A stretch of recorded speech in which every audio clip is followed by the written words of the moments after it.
Good evening, virtual audience, and welcome. Thank you for joining us tonight. My name is Hillary Carr, and on behalf of Harvard Bookstore, I'm very pleased to introduce this event with Osondu presenting his new short story collection, Alien Stories, joined in conversation by William Pierce. Thank you for joining us virtually tonight. Through events like tonight's, Harvard Bookstore continues to bring authors and their work to our community and our new digital community during this time.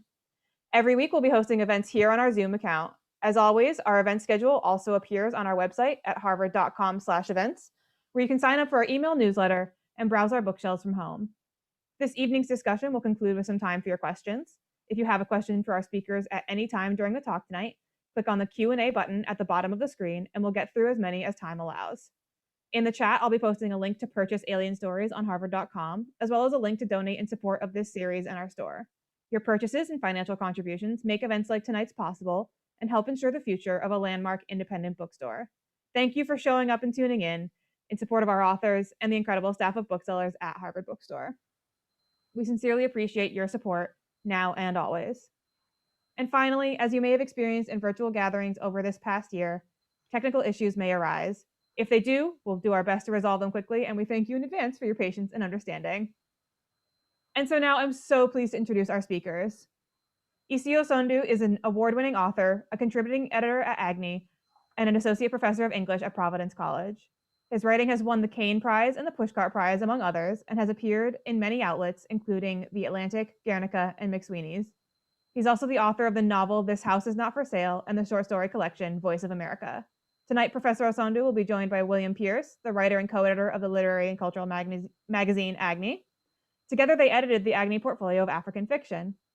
These two will be discussing Professor Osondu's latest book, the BOA Short Fiction Prize-winning Alien Stories, which Publishers Weekly called a revelatory collection about immigration and colonization, which blurs and skips back and forth between science fiction and realism. And George Saunders, the author of Lincoln at the Bardo, called his work a vital voice in the short story, telling us new truths with deep humanity. We're so happy to have them both here tonight. So without further ado, the digital podium is yours, William and EC. Thank you so much. Thank you. Well, EC, you're gonna read for us first, right? I will let you start with that. I'll read an excerpt so that the audience will have a feel for the collection. I would read from memory store, if that's okay. It's great. Okay. Is the screen supposed to change? I think that if everybody is not seeing it properly, they could shift at the top right of their screens to speaker view or gallery view, depending what they want. Okay. So I would like to read from Memory Store very briefly. Memory Store. One of the things he found most fascinating about America were the memory stores that could be found on almost every street corner. A person could simply walk into any of the stores and sell their memories for money. It was that straightforward. He had come to the realization that certain things were undoubtedly straightforward in America. Take American beers with their twist-off caps, for instance.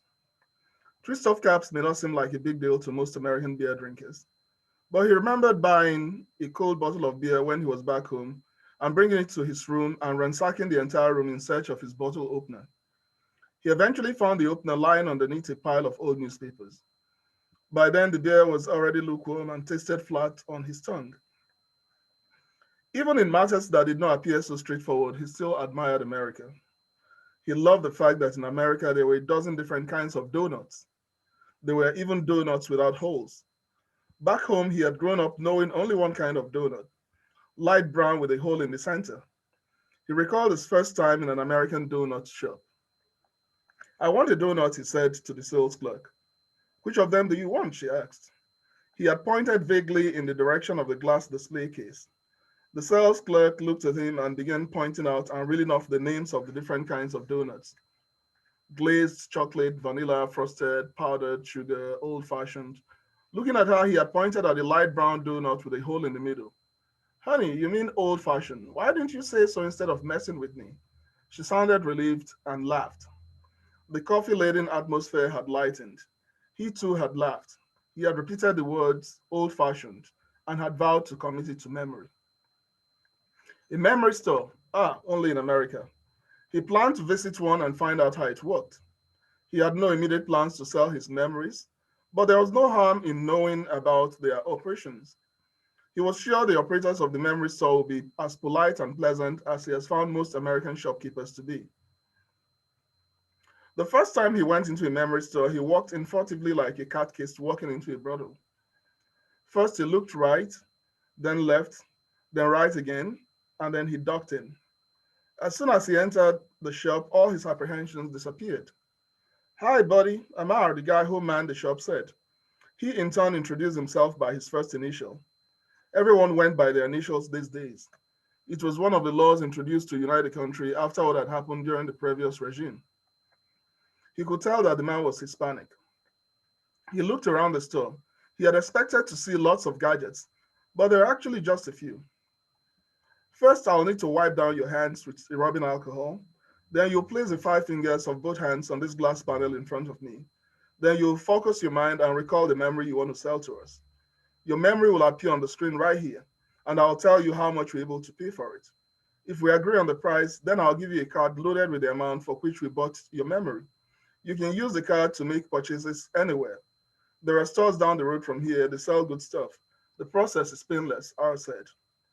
He told R that he had only come to look around and find out how the thing worked.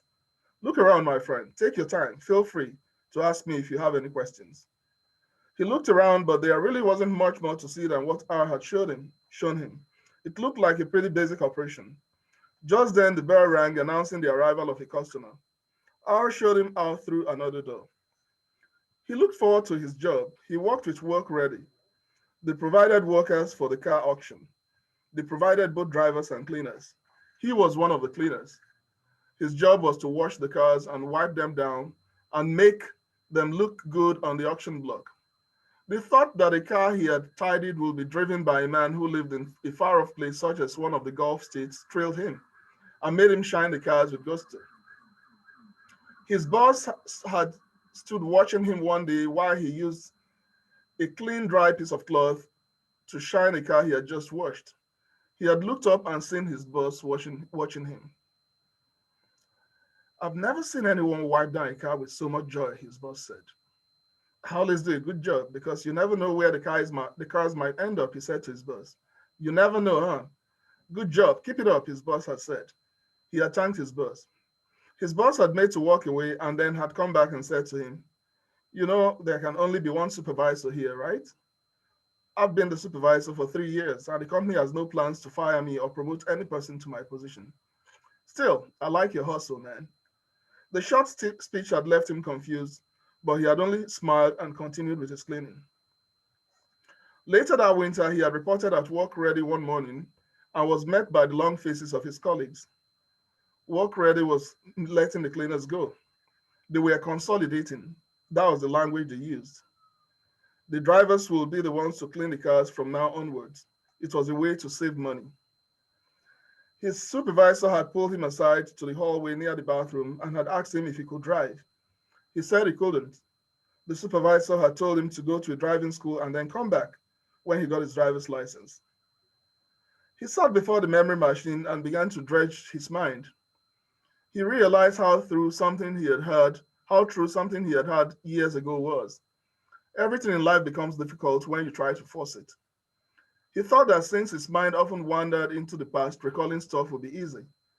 His mind was going blank at the moment. "Some people find that when they close their eyes, it helps," R said to him. He closed his eyes and hoped he would not nod off and start snoring loudly. Why was he worrying about everything all of a sudden? His mind became clear. The fog lifted. He was a little boy of 7 running home from school. He could still smell the aroma of jollof rice and fried goat meat. At the completion of the school year, they were served jollof rice and fried goat meat by the school. He didn't wait for the jollof rice or the fried goat meat. He snatched his report card as soon as they announced that he was first in his class and began to run home to his grandmother. She was outside bathing in the sun. She was wearing her green sweater, the one with the Christmas decorations. His grandmother didn't know that the design on her sweater were Christmas decorations. He wouldn't know either until he came to America. He would also learn in America that they were called ugly sweaters. He never did understand why. They were beautiful and colorful to him. Tell me what it says, my son. Open it, Grandma. Look at it yourself, he said to her. You open it and read to me. That's why I sent you to school, she said. He opened the report card and told her that he came first in his class, and that he had scored 100% in all his subjects, and that he had not stayed back to eat the jollof rice and goat meat that was cooked for all the students at the end of the school year. Will their jollof rice taste as good as the one I'm going to make for you? The grandmother asked. Never, he said. R was tapping him on the shoulder. He was almost too far gone, so carried away by the memory that he had forgotten where he was and had been transported entirely into that world of his childhood with his grandmother. This is all we'll need for today's session. You did really great. This type are quite rare. They've got everything we're looking for in a memory. Genuine, not artificial, and filled with joy. Now follow me, I'll give you your payment. It's a card. It is loaded and you can use it at the designated store to buy really good stuff, R said. I'll stop there for now. I want to talk about a few things with you that are general, but I really want to stick with that story for a minute. That excerpt, that story, Memory Store, gives me the feeling so much of the way writers. Some people talk about this in relation to memoir. They bring out their stories, as this man does in Memory Store, for money, as a writer hopes to. Yeah. And in the story, the memories are then gone. Yeah. Right? Destroyed. Yeah. For you, does that story connect to your feelings about what happens to you when you tap into stories from your past, or from the well of stories you bring from Nigeria? Well, for me, again, as an immigrant to this country and as a writer, there is no doubt that I kind of also feel like I'm turning the gaze on myself there a little bit. I remember someone had said something, which I used in a different context in another story, about I think we were at one of the Kane conferences in London, and some guy there said, "How don't you guys see yourself as performing Africa for the West?" We didn't take it kindly, but I began to reflect on that. I began to reflect on that. Writers tell their memories, but even more so, writers from a different place. Immigrant writers sell memories. Your memories is what is on sale in a way. So that's partly one way of looking at it. That you're selling your stories, you're selling your memories, you're selling a part of you. And once it's gone, it's gone. But the other thing, again, talking about memory, is that we tend to have these really beautiful memories of where we come from. That kind of sustains you and keeps you alive. And then, of course, it's very different what the reality is. So I think it's not just for immigrant writers. I also think that people tend to have that view of their childhood.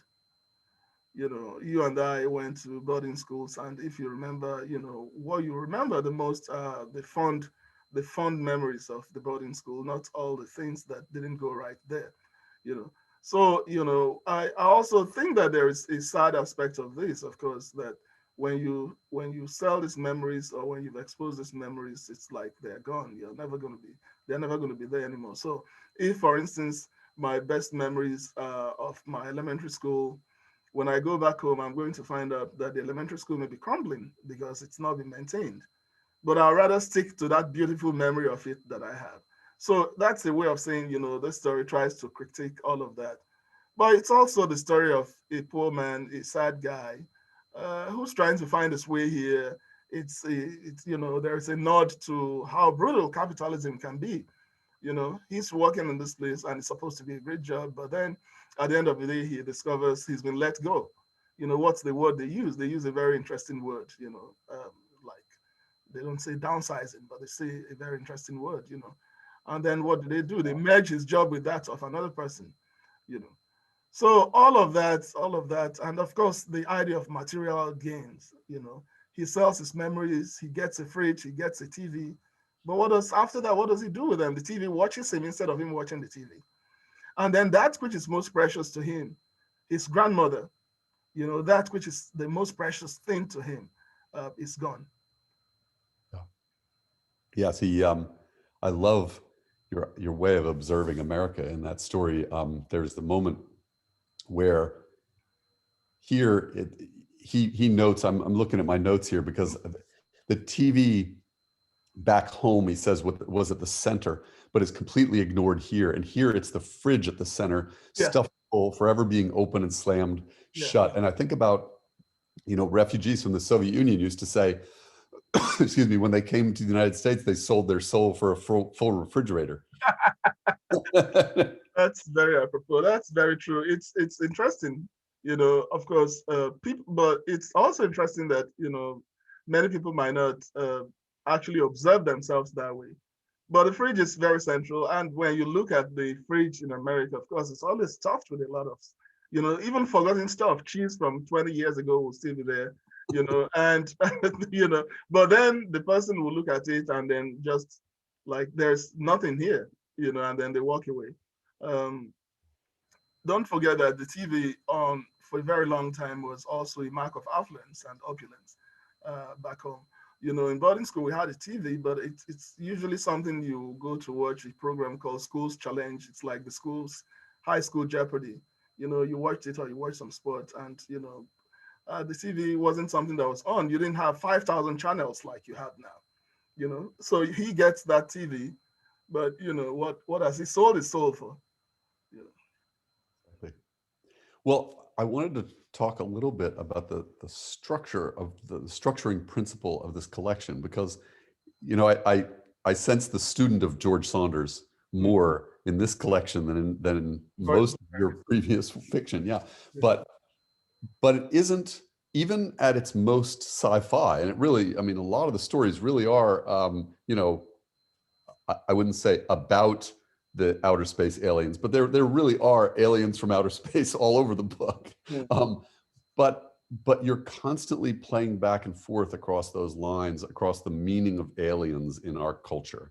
And I wonder, what was the seed? How did this start spilling out, this play of, in a way it seems obvious, but you don't see that a lot. The use of outer space aliens to kind of play in a subtle and complex way back and forth, so that some stories can have no hint or mention of outer space, and yet you've put it there for us with the other stories, and so we read those inflected that way too. It's just fascinating.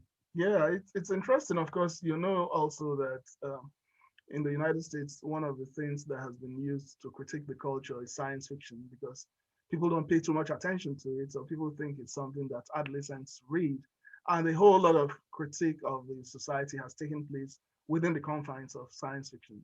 So it's always fascinated me that, in that sense, that, if it's wearing the cloak of science fiction, then people are more likely to enjoy it for the story and then kind of embrace the critique with a lightheartedness. It's funny too that one of the stories that did influence my conceptualizing of this collection is not really science fiction.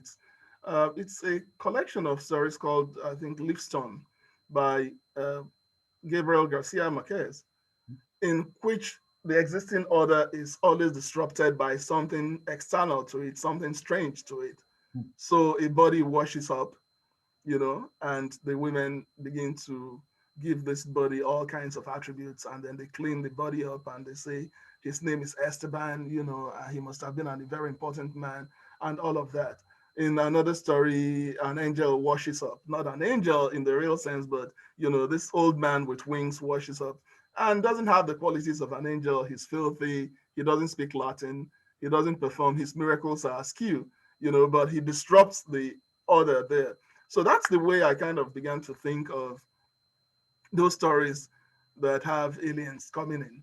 But then I began to think about it again as, I have filled a lot of documents as an immigrant here, and the documents will always refer to non-resident alien alien resident, and yeah. So if you ever have to do any paperwork with US immigration, that's what you're called, a non-resident alien, NRA, not the other NRA, resident alien. So the word is actually used over and over and over again. So if, of course, you may never encounter that word in that context, and so I also thought, like in the other story, I was also playing around with the word, from my copywriting. I always play around with words, the idea of alienation and alienation. I was thinking of those as well. So those were really the influences. Of course, I didn't set out to I didn't say, oh, I'm going to write a story that's going to have aliens in all of it initially. This book came about by accident, as it were. I'll share this with the audience. What had happened was that I'd completed a novel. And when I completed the novel, I sent it off to my agent. And when I sent it off to my agent, there was the process. I think it wasn't really like the best. It was in the summer, and my agent said, well, I'm going to send them out to editors. So I said, what do I do in between? I said, well, I don't know, but sometimes it takes them a while to get back, and I didn't have that problem with my second book because I'd sold the two books at once. So this was to be the third novel. My publishers had right of first refusal, but editors tend to move around a lot. Anyway, my agent said she was going to send them around. So when it was either I looked for something to do, or I could quickly become an alcoholic while waiting. So I just said, oh, maybe I should try to do something productive with my time while I'll be twiddling my toes in the process of waiting to hear back from editors. So I wrote the first couple of stories. Okay, I wrote the first couple of stories and I really liked them, which is not something that happens all the time, and then I wrote the third one. And, we got talking and I told my agent, Jean, I told her that I've started writing some stories. She said, oh, I like when I signed you on, you had a collection of stories. I like your stories. Send them to me. I'd like to read them. So I sent them to her and then she sold 3 of them. Like boom, boom, boom, she sold 3 of them, 3 Penny Review, Granica, Taste Magazine. So I said, oh, I might be up to something here. I might be onto something here. And this is really distracting me from worrying about the novel that was on submission. So that was how I began to, put the collection together and write more stories. Of course, some of the stories are also from far back. Some of the Debriefing is a story that didn't make it into any collection. It's something I wrote a while back. A couple of them are like that. But for the most part, I'll say 90% of the book came through that process, that downtime. All of us are familiar with trying to fill downtime right now. Not so much that we all had lots of spare time because of COVID, but we sure did have, a lot of reasons to want to distract ourselves with work. Yeah. And it's fascinating to hear this came for a different reason. Yeah. So that was it. So that's it. That's how the book came. So I really lucked out in that sense. Well, you wrote the first story in the collection, Alien and Actors. It sounds like that was one of the stories that you wrote right at that time when you're sort of thinking about, again, it's connected to what you mentioned about enacting Africa. That's Alien and Actors. It's this camp where people go because they want to, they tend to be white, well-heeled Americans who want to satisfy their nostalgia for some other place. And it may be a nostalgia because they've never been there, but they've always believed they'd love it. Or it may be nostalgia for, time in the Peace Corps or whatever, but they have these very specific ideas about what they should encounter. And that thing is what this one guy who's basically sold his soul, he's become expert at giving people not any kind of reality of it, but what he knows they will expect. And he gets good at sniffing out what they'll expect and just delivering. Yeah, that's not surprising. The most famous song in America about Africa was written by a man who's never been to Africa when he wrote the song. Okay, it's called Africa by Toto. Yeah. He said the only thing he knew was that he watched something on National Geographic. And then he wrote this song, and it's still by far the most popular song about Africa. I love it. It's a very danceable beat. But I also think it's kind of intrigues me that he wrote this song without. So what do you see on National Geographic about Africa? It's the wild. You see the Serengeti. You see zebras. You see wildlife. You see the Lion King, as it were. Okay, so that's the inspiration for the song. And yet it's one of the most best known songs about the continent. It's not a critique of the song. Like I told you, I like the song, but that's something to reflect on, something to think about. So he's very savvy, this guy. He's very performative. He's very performative. He talks about one of the things that he says is that, there is this saying that was made famous by a politician, that it takes a village to raise a child. It's a popular African proverb. And then he says when he lived in Africa, he never had anyone say that or use that particular proverb. But it's also one of the most popular proverbs from Africa here. Right here. Yeah, here. The Hillary Clinton use of it is Yeah. alluded to in the story, but Right. not named. Yes, because that would make it not African, right? So it's one of the most popular sayings about Africa. It takes a village to raise a child. It's one of it's one of the markers of your skill in these stories that you often guide us as readers through. It seems obvious to say, but most writers don't really pull it off.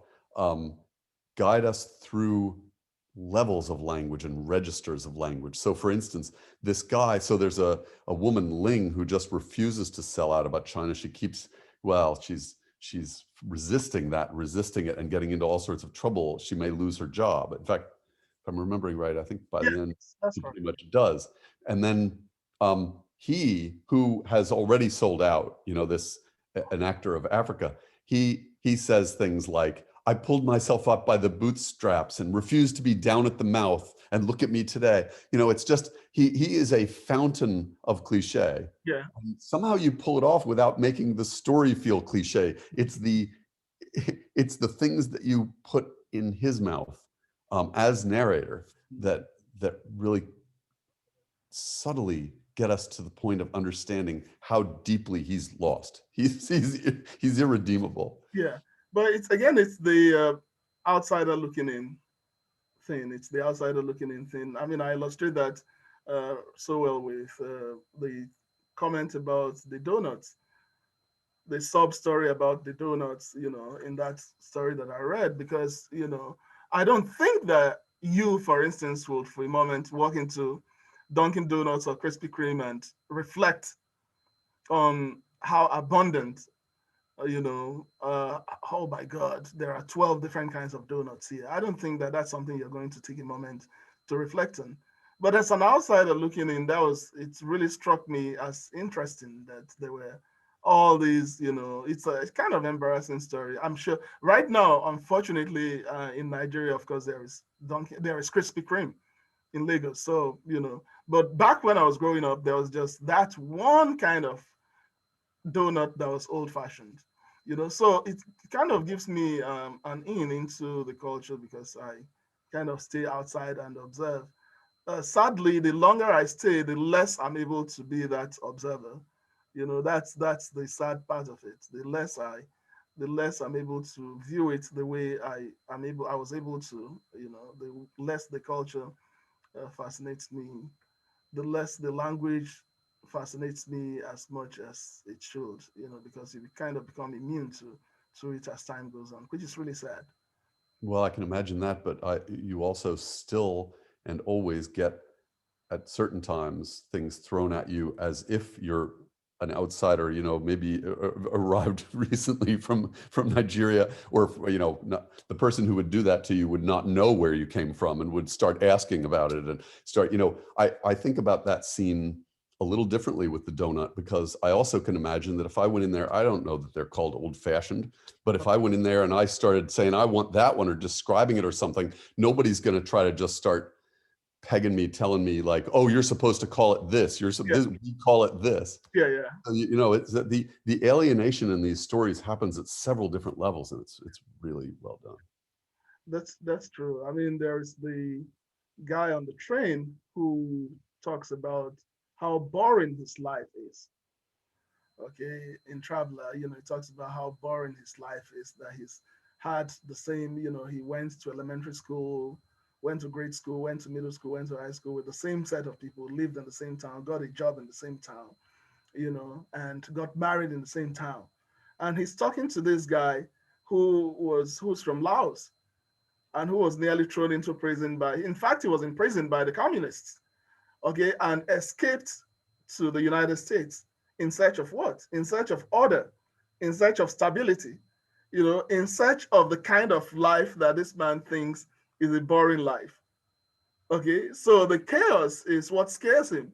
But this guy doesn't see that order as order. He sees it as boredom, which is really interesting.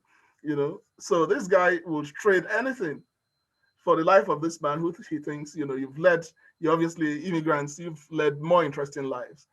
And immigrants is wishing that, I don't want that interesting life. I want to live your own kind of life because of the stability that it promises.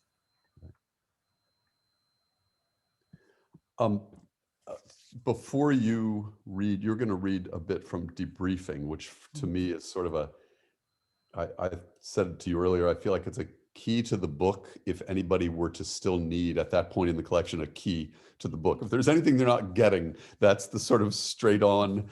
It's fascinating how it unpacks the other stories in all sorts of new ways. But the one thing I wanted to ask you about is connects to things you and I have talked about for years and years. You have a story in this collection that tells the story of the ugliest man who wants, he in this story, he's from the Red Planet, and he wants to marry a particular beautiful woman. And so he borrows from friends all sorts of body parts to assemble himself as someone handsome who can go court this woman. And I remember you telling me that this is a story that is common in Nigeria. It's retold and retold. And I love, so many of us, when we're writing, we're working on telling stories that we feel haven't been told before. And I just feel like your storytelling instinct and your storytelling, just the trove of stories you carry with you, it has that kind of sense of the epic, where part of what you want to do, it seems to me, is you sometimes want to tell stories that are told all the time in Nigeria, but you want to show, the jazz of being able to tell them anew, even though that seems impossible. Yeah, that's true, because when you think of the oral storytelling culture, which I have one leg in, and one leg in the written, of course, by way of grad school in Syracuse and in an English degree, and teaching creative writing. But still, the oral culture is there in the background somewhere, and you can't lose it. But one of the interesting things about orature, for instance, as it's called, is that this same trove of stories is what every grandmother tells their kids, tells their grandkids. Okay. But then what distinguishes it is the ability of the storyteller. The storyteller brings a certain skill to telling the story. That's what makes it different. So if you were someone who was raised listening to oral storytelling, you realize that there are those who are actually very skilled at it. I remember one person, when he will tell a story like that, he will try to mimic the voice of this person who came from the spirit world. Excuse me, he will mimic the voice, and that would actually give us like goosebumps because he was so good at it. Okay. And then there will be like the female storyteller who will actually sing a song. Okay. So, the thing, so again, it's like, I'm happy that you use the word jazz, because Think of the jazz standards, think of the jazz standards and think of the fact that they've been performed over and over again. But One Night in Tunisia, if it's performed by Dizzy Gillespie, is very, very different if it's going to be performed by some other person, So I think, it just goes to show Sonny Rollins has won a number that he wasn't even the first person who did it, but he popularized it. And when you think of his own version, his own version is like the monster hit because of what he brought to it. So instead of shying away from this, one of the things that I remember V.S. Naipaul saying was that he said he always, when he started writing, he was always asking himself, is this literature? Is this material the stuff of literature with a capital L? But that's not that's not a question I asked myself at all. What I asked myself is how this is literature, but how can I make it my literature? Yeah. Yeah. I love that way of thinking about it. And, it's not just about writing from the daily, letting small things be enough. It's also about letting yourself write those things that have been written and told before, because in fact, we're all doing that. We're just not always as aware of it as you are in the case of repeating a story from that oral tradition. Yeah. What would you turn now to debriefing and read a section from that? Yeah, I'll just read very briefly from it, I think. Debriefing. Do not buy a car. Do not drive. Ignore the advice to obtain an international driver's license before your arrival. American cops do not know what an international driving license is, or for the most part, they pretend not to know. What they don't know makes them angry. You do not want to face an angry American cop. Driving is a slippery slope. Driving is trouble. Driving is tickets. Driving is a cop asking you for your license and registration. Before you know it, you're standing before an elderly, grim immigration judge. Avoid parties organized by our people. Arguments and fights break out over politics, over politicians, over girls, over anything, over nothing. Drunken arguments, especially after imbibing a cocktail of Hennessy and Irish cream. Neighbors call the cops. Cops ask for identification.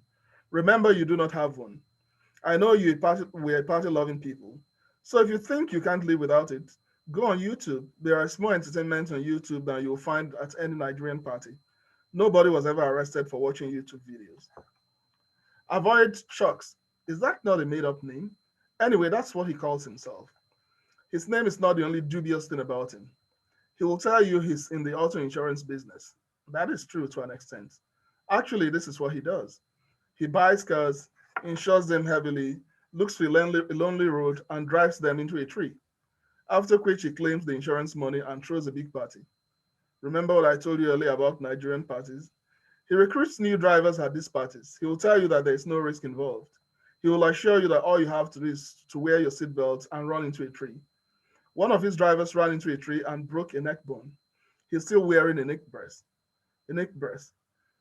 Before Chucks became a car crasher, he drove around town in his beat-up Nissan looking for unsuspecting, inexperienced drivers who will run into him so he can collect. Avoid him by all means. He has no honest bone in his body. If you must travel, travel by Amtrak. Trains are safe, buses are not. I mean safe from raids by the INS. Here's something that happened to someone I know. He boarded a Greyhound bus that was traveling from Chicago to upstate New York. At the Greyhound bus station in Chicago, there was this bunch of really boisterous kids. The boys were dressed in jeans and t-shirts, but the girls were dressed in the traditional Somali way. Colorful scarves and cotton patterned wraps. It was a night trip. A few hours after the bus pulled out of the station, the bus was pulled over into a gas station by a detachment from the US immigration. They went from seat to seat asking people, "Where are you from? Do you have an ID? Identify yourself." Soon they got to the row of the Somali kids. "Where are you from?" "From Chicago." "I mean, what country?" "America." "Do you have an ID?" And the kids pulled out shiny US passports. Avoid the bus. It is overcrowded, overheated, over-scrutinized, and accident-prone. If you must travel, take the train. Should I go on? I think that's great. Okay. You,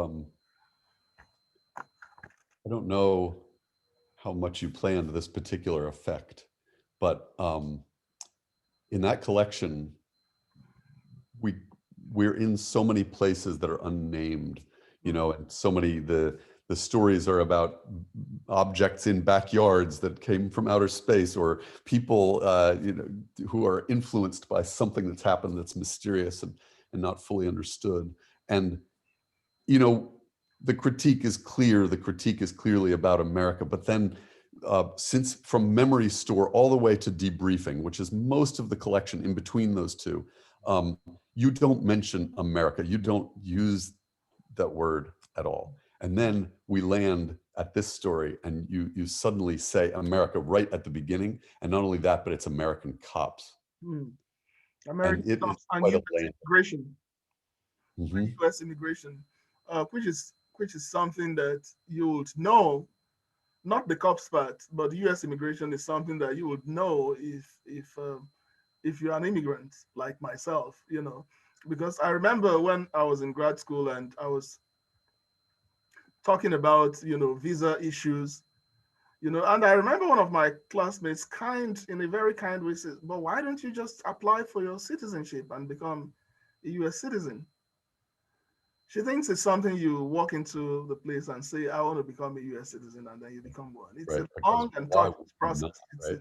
yeah, an Right. expensive process, and, you know, very, you spend a lot of money and you spend a lot of time, and there's a lot of wait time, and you're just helpless and you're flailing because there is nobody that's going to help you, you know. So in this story, yes, the story actually bites the bullet, you know, talks about, you know, US immigration, Well, about, and it is, the first mention is American cops, because yeah, it's actually it's about the international driver's license and the that's, fact that, you know, that's something that, you know, if you're from Nigeria, it's something you would have heard about if you're in Lagos, you know, that, well, if you're traveling, your best bet is to get an international driver's license. Now, I don't think that the US cop knows what that is. If he doesn't know what it is, it's going to make him angry in the first place. Like, what are you trying to do with me? You know, are you messing with me? Why? What is this? What's this document?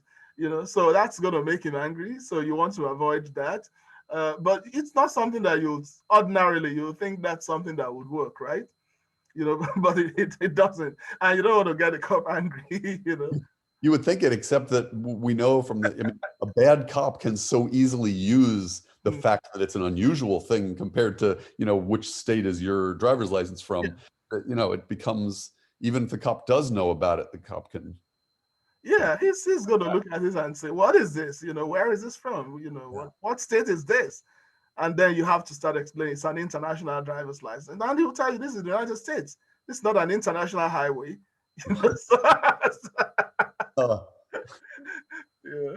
well, we have questions from people, so I'm going to turn to those. And the first, appropriately, is from Chika Unigwe, who was one of the wonderful writer and one of the writers that we published in our portfolio of African fiction. That is very true.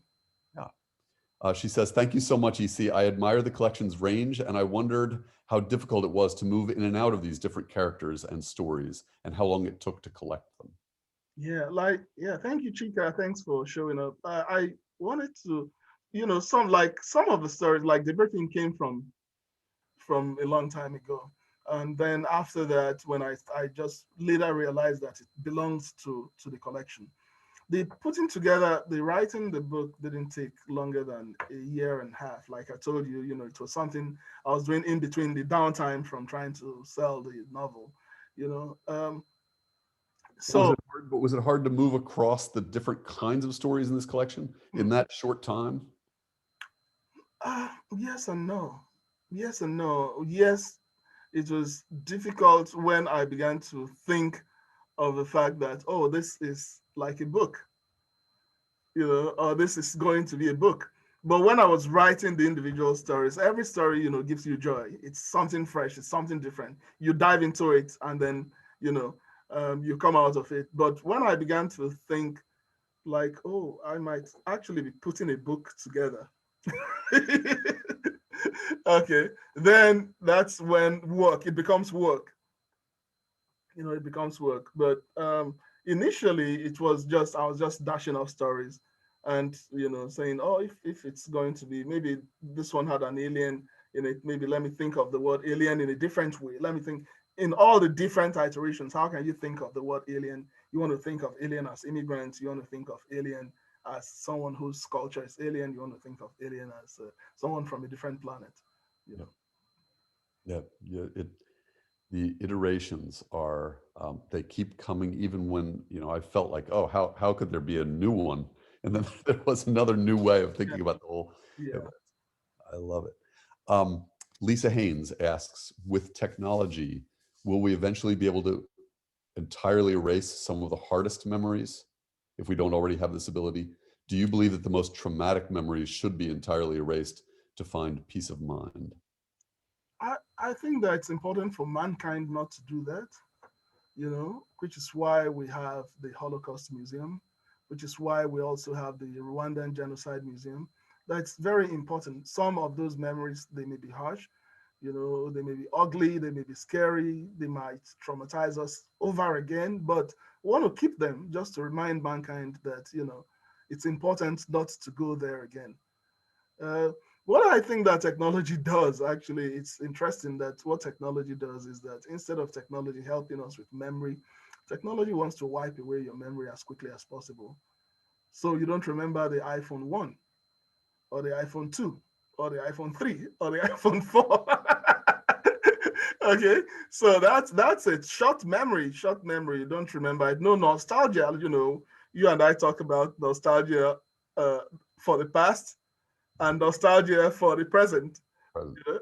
Present nostalgia. So I think that what technology wants to do is to give you nostalgia for the present, constantly renewing nostalgia for the present and not the past. Yes, that's a beautiful answer. So another question here, anonymous. How do you structure your story collections? What makes you put one story before or after another? And especially, it's a great question in relation to this collection, because there is something going on in that way that I feel, but I don't. What was your principle? That's true. That's a great question. Having to do with the technicalities of a short story collection. More and more, people are moving towards. When I first started reading short stories, the earliest stories I read, um, probably the guy I read more when I first, as an undergrad, was a writer who's not read now, but who I really love his work, even as we speak. A writer called William Somerset Maugham. I probably have mentioned him to you all the time. And Maugham's collections were not, they were just very different kinds of stories. But again, eventually writers began to have story collections like Men Without Women, in which all the men are actually without women, or Mirrogate Skills Because They Wanted To, in which the characters always want something, even if it's a drink of water, as it were, to paraphrase Kurt Vonnegut. But the thing is, I think that more and more, I think that a collection should have something that holds it together, some kind of framework, some kind of thing that holds it together. It might actually not be so on the nose. When it's so on the nose, it's actually annoying, but it might just be a conceit, using that in the sense in which it is used by John Donne and the metaphysical poets. It might be something as ineffable as the fact that all the characters want to escape, that all the characters want to escape. So the other thing, of course, that I also wanted to do here is that the stories, the earliest, I thought that the last story, oh, so that I was wrong. I thought that the last story was actually, yeah. So the first story starts in America, okay, even though it's not mentioned. And then the last story is actually about this young group of people who want to move out of Africa, who are potentially wanting to immigrate. So it's kind of a reversal, so that's it. So these guys, they're thinking of all the things that they need in order to go into the Western society. So it starts like that. So I think some kind of organizing principle is important. It might not even be, the organizing principle might not be something that is so like all the stories are set in Waynesburg, Ohio. No, no, not something like that. It just might be the fact that, these are all desperate characters who are trying to get out of somewhere. That might be what holds it together. Great. Thinking about that last story where while they're expressing this drive to leave Africa and come to the United States, we're seeing the ways in which they are mishearing the things around them, or being lied to, or being, the grass is greener on the other side is operative, and they're seeing pictures of people with cars who may or may not own those cars, and they're very excited to go. Yeah, it is almost as if you've taken the collection then, and it's an Ouroboros in a way. It wraps around to the beginning. Yeah, so I want them to look, and if only they can see, the man in the first story, The man in the first story who's memories to survive. Yes, if only, these guys who are here, looking, craning their necks and seeing those lights. They don't know what those lights are. They think they don't know what those lights are. They think those lights are, beckoning them, come, come, come. The glow of glory, Yeah, but they glow. They don't know that, those lights might actually be a razor fence. So blinding them, so that's it. You have to be, but above everything else, I also wanted the stories to not to be too grim, and to have some kind of humor for you to be able to laugh at yourself, because if it's so grim, you just, but some of these, some of the ideas there is something that is informed by what the musician Fela Kuti calls tendency in Nigeria to be suffering and smiling.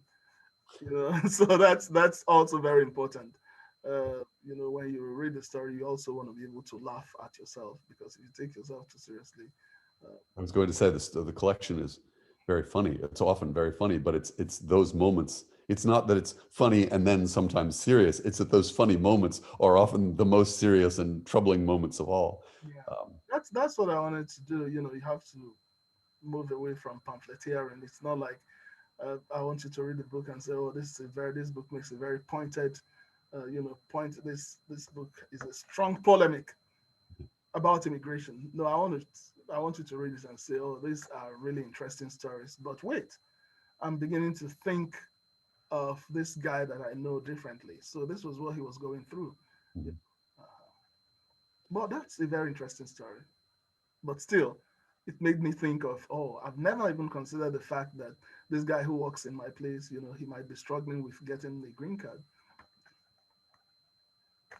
Someone asked a question that we've dealt with a bit, but I'm going to ask it anyway, and then add my thought that might help guide it away from the part of this we've already talked about.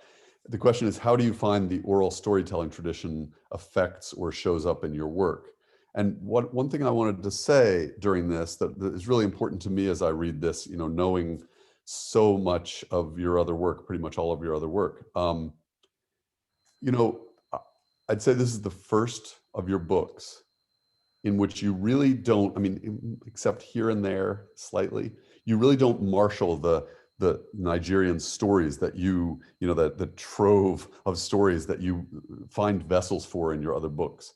And you in a way, you don't add to the trove of Nigerian stories, but you use that instinct for serial storytelling and stories that build stories within stories to do something new that is not, most of this not set in Nigeria. These are mostly, aside, we talked about one example, but these are mostly not stories that you took from the oral storytelling tradition, as you've done as you did in Voice of America in some cases, and so on. And so maybe you could talk about that a little bit, taking the form of oral storytelling and using it to. Well, again, science fiction is the opposite of that. Science fiction comes from a very different, from a different side. One of the things that I also did, because this is a story collection, and To be honest, I told myself that I don't want any of my collections to read like anything that I've done previously. I just didn't. I wanted to move away from that completely. But of course, I can't. It's not possible that I completely move away from it. Because it's there somewhere in the background. It's there somewhere in the background.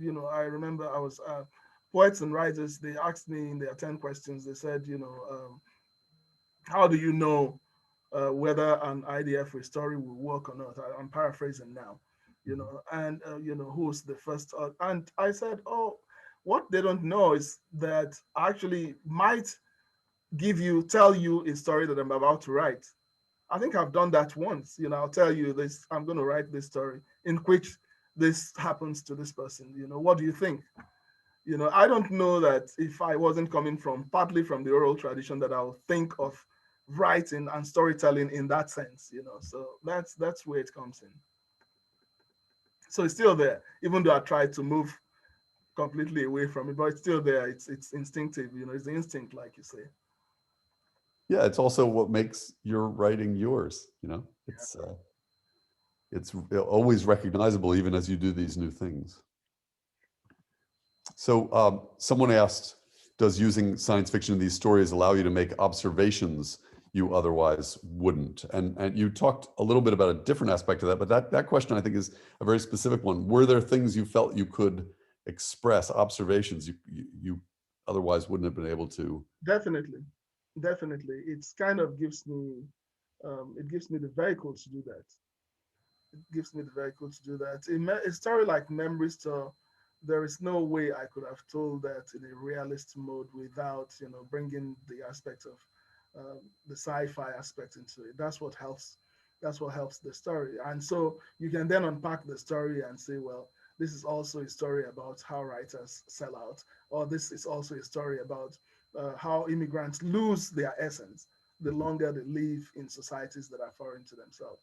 This is also a story about, how you sell your soul for material things, all of that, but, sci-fi kind of gives me, and like I said, once something is clothed in sci-fi, once the novel is called Dune, then it can do all kinds of things.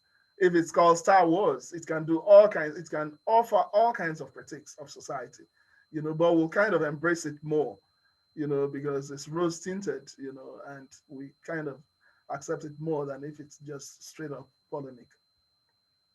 So I have a question that maybe will turn out to be our last, and it's lighthearted, but I also have really wondered as I was reading, and there were a few moments in the book that made me wonder, what is the history of alien encounters in Africa and of people's, has there been such kind of Roswell madness as there is here? Or are you taking that entirely from sort of Western pop culture? Is there also a set of...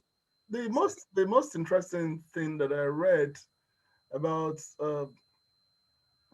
aliens and outer space in Africa is an article written by another writer from Africa who's from Zambia, called Namwali Sapel, about Zambia's space experiment. And you should encourage you to look it up in the New Yorker. It's hilarious. It's hilarious. It's the most hilarious thing, about this man who started this space project. Some people thought he was crazy, and he was building this rocket that was supposed to go to outer space out of oil drums. And he would practice with some of the people who he was going to space with. They will get into the drums and then they will roll down hills, trying to mimic what will happen when it's you should read it, So that's like the closest that there has been, but the rest of it, of course, is gleaned from, one of the earliest movies I watched as a child was actually a sci-fi movie called Logan's Run, so that's it. And then there was Space 1999. This is kind of telling you how old I am. So all of those things, that's I picked all of those, that's where all of those came from. But that was the only, I don't know that an alien spaceship has landed anywhere in Africa, or has broken down, It's really shocking. Like, why do they all decide to show up in the, American Southwest? Because it's part of the American imaginary. Yeah, it started with The American. American obsession and the way our media works. It's so they've always come here. You know, if they came to Africa or to Nigeria, they won't leave. So EC, what I sort of know answers to this question, but what did you end up working on during the time that you were waiting through COVID and through waiting for this book to launch and more Yeah, stories? it's interesting. You know, like I wrote this book during some kind of downtime, right? Thankfully, it came out. It became a book. It won the book prize, and it's out now. But I found out that during the pandemic, I could only write really brief things. I wasn't. I mean, it's not over, but like by this time last year, when what I call the summer of fear, I think during that time I could only, for some reason, I just began to write this really short two paragraph, one paragraph, two paragraph kind of stuff. That's what I've been able to do. I've not been able to find myself launching into anything long at all. I don't know why. Maybe because of all the death and sickness and fear around, one can only do like a short distance and not the marathon. We'll just have to see.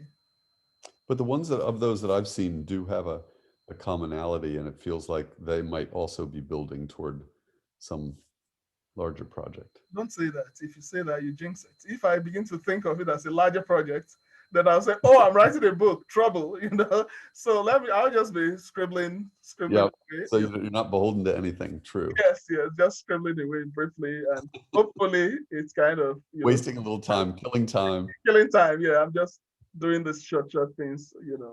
So, what's your favorite in this collection? You've read the entire book. Yeah, I've certainly read the entire book. That's a question I don't want to be asked, but I'd like to ask you.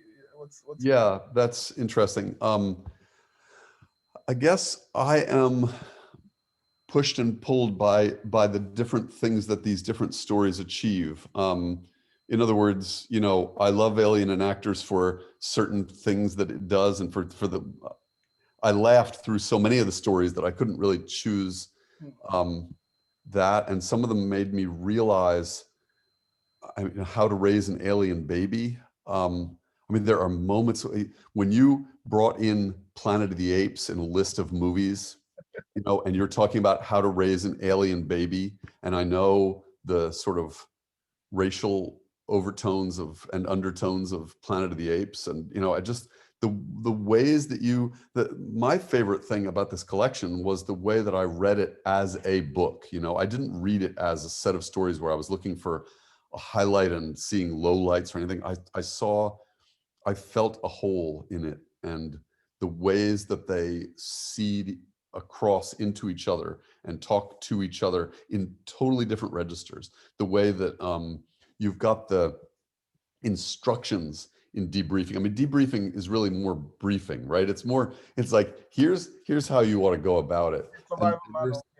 Yeah, there are some moments that are really funny, and there are some moments that are really crushing, but they all just really speak to stories that seem completely different. For instance, the story in which the grandmother is telling about the red planet and the ugliest man who collects all. You do actually have the grandmother telling that story there. It becomes more direct than you've ever done it before. It's a story being passed down. And so watching culture emerge from the stories of these, in one of the stories, is it Traveler? Yes, it's Traveler. Yeah. That's one of my very favorites. You already told a bit about the story of the Laotian man who has a Thai restaurant, and that's embedded within Traveler. And then so alienness has meant coming to this space from another place. And here again, it flips yet again. And suddenly, as he arrives where he's driving, none of the signs make sense anymore. And in fact, he is in alien territory. The United States that he's driving through is the alien space. Yeah. And it's so well done. Thank you. That's very interesting. Well spoken by a true editor. Yeah. A true reader, let's say. Yeah. Yeah, you wear both hats really well. Well, I know that the audience is clearly filled with true readers, and I'm grateful that they're here. And Yeah, I really thank all those who are here. I thank those who are in the US. I also thank those who tuned in from Nigeria. You know, it's I think it's like 2 a.m. there. So whoever you are, I thank you so much for making the sacrifice. I appreciate it. Thank you so much. yeah.